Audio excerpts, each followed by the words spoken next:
जिस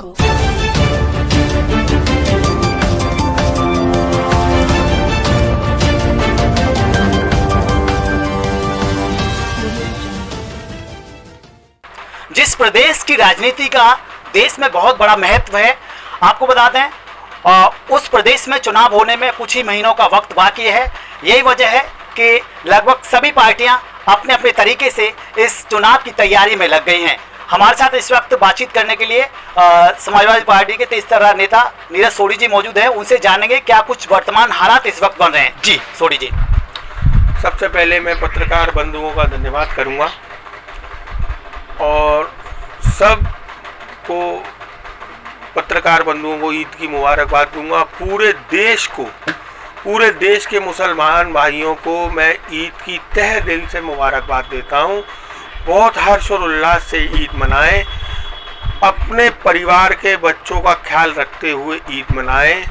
इस समय उनकी 2-3 बार से बेचारों की ईद खराब जा रही है। इस बार ईद बहुत अच्छी तरीके से मनाएं, बहुत खुशी से मनाएं। और मेरी तरफ से, मेरे समाजवादी पार्टी की तरफ से, मेरे राष्ट्रीय अध्यक्ष जी की तरफ से सारे हिंदुस्तान के मुसलमान भाइयों को ईद की बहुत बहुत शुभकामनाएं। सोढ़ी जी, उत्तर प्रदेश में चुनाव होने में कुछ महीनों का वक्त है, तो ऐसे में किस तरह की तैयारी आप समाजवादी पार्टी की? सर, तैयारी क्या, ये तो आप स्पष्ट कर लीजिए कि 2022 में पूर्ण बहुमत की सत्ता समाजवादी पार्टी बना रही है और हमारे राष्ट्रीय अध्यक्ष माननीय अखिलेश यादव जी को ताज पहन रही है चीफ मिनिस्टर का। और वो जनता ने कह दिया तुम चीफ मिनिस्टर बन चुके हो 2022 में, इसमें क्या रह गया? लेकिन दूसरी तरफ बीजेपी कह रही है सबका साथ सबका विकास हमने किया है, तो इस वजह से उनकी सरकार, वो कह रही है कि हमारी सरकार पुनरावृत्ति करेगी, दोबारा से आएंगे। सर, व्यापारी परेशान है, आत्महत्या कर रहे हैं, किसान आत्महत्या कर रहा है, व्यापारी आत्महत्या कर रहे हैं, जनता इतनी परेशान हो चुकी है। ये सबका साथ सबका विकास के नारे से अगर किसी से आप बात करेंगे, किसी व्यापारी से, किसी युवा वर्ग से बात करेंगे, तो वो ये कहते हैं ये नारा मत बताओ हमें, कितना विकास किया आपने, हमने देख लिया, क्या किया वो हमने देख लिया। आज युवा वर्ग ये कहता है कि अखिलेश जी युवा के दिलों की धड़कन है, हृदय दिल सम्राट हैं। आज जैसे उनको जिताया गया था पिछली बार, उससे ज़्यादा बहुमत से जितनी जीतेंगे और हम 350 प्लस सीटें लाएंगे। एक वक्त होता था जब भारतीय जनता पार्टी केंद्र सरकार को बढ़ती महंगाई पर घेरती थी, पेट्रोल डीजल की जो महंगाई होती थी उस पर घेरती थी, लेकिन आज जो परिस्थिति है, क्या कहना चाहूँगा?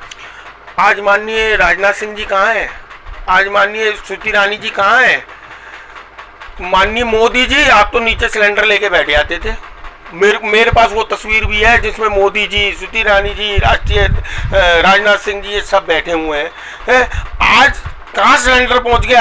आज पेट्रोल और डीजल 100 रुपये लीटर पे पहुंच रहा है, पेट्रोल 110-5 रुपये में पहुंच रहा है। आज महंगाई के लिए कुछ नहीं बोलेंगे, आज उनके मुंह बंद है, क्योंकि महंगाई उन्हीं की देन है। महंगाई जो जनता झेल रही है ये बीजेपी की, माननीय मोदी जी की देन है। ये महंगाई पूरी आज इस देश को खोखला कर दिया। आज मैंने एक व्हाट्सएप में जोक सुना था कि एक बेटा अपने बाप से पूछ रहा है कि कहीं मोदी जी ने बादल तो नहीं बेच दिए, सब कुछ तो बेच दिया, कहीं बादल तो नहीं बेच दिए कि पानी बरस नहीं रहा, इंद्र देवता तो नहीं बेच दिए।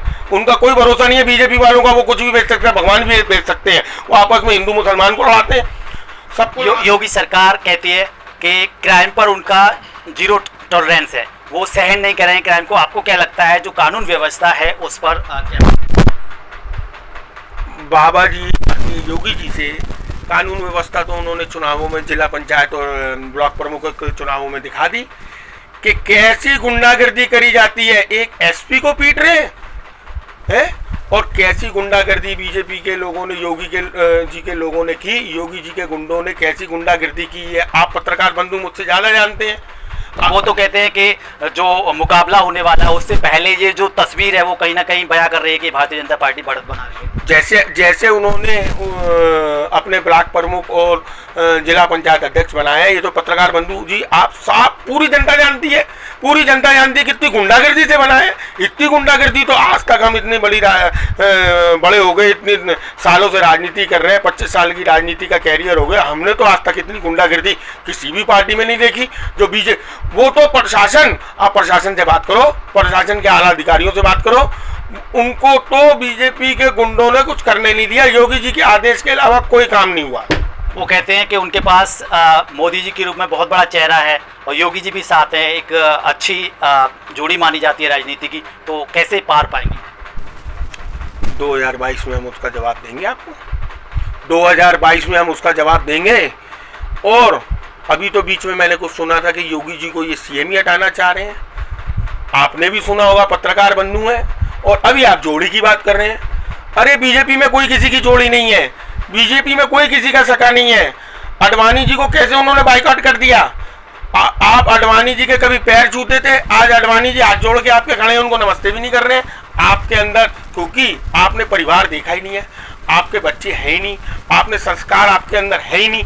तो आपके अगर बच्चे हो, मिसेज हो, तो आपका परिवार हो, वो तो राष्ट्र हित में, देश हित में वो एक मसौदा तैयार कर रहे हैं, कहीं ना कहीं जनसंख्या नियंत्रण की तरफ उनका कदम है। 2 बच्चों के बारे में देखिए, 2 बच्चों के बारे में तो मैं कहता हूँ कि जितने पढ़ा लिखा वर्ग है उनके 2 ही बच्चे होते हैं। बाकी जो स्मॉल क्लास आदमी है उसके बच्चे ज़्यादा होते हैं, मैं मानता हूँ। पर ये कदम 2 बच्चों वाला, मैं इससे सहमत हूँ कि चलो अगर आपके पास इनकम नहीं है तो जितने बच्चे कम होंगे उतना बच्चा पढ़ाएगा ज़्यादा अच्छा। कुल मिलाकर क्या तस्वीर रहने वाली है? हाँ जी, तस्वीर क्या रहने वाली है 2022 की? 2022 में हमारी सरकार बननी है, उसके लिए पूर्ण बहुमत से हमारी सरकार बननी है। उसमें कोई इवेंट बननी है, राष्ट्रीय अध्यक्ष जी मुख्यमंत्री बनने हैं, उसी दिन हम इसी टेबल पे बैठेंगे, हम आपको दिखा देंगे।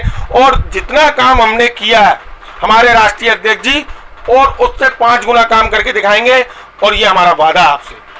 फिलहाल हमारे साथ में मन्नू सलूजा जी मौजूद हैं, उनसे भी जानते हैं क्या कुछ उनका भी कहना है जी। सबसे पहले ईद पे मैं मुसलमान भाइयों का स्वागत करता हूँ, अपना ईद बनाएं, जोश से बनाएं, और माननीय अखिलेश जी भी की तरफ से भी उनको बधाई देता हूँ और अपनी तरफ से भी ईद की उनको मुबारकबाद देता हूँ।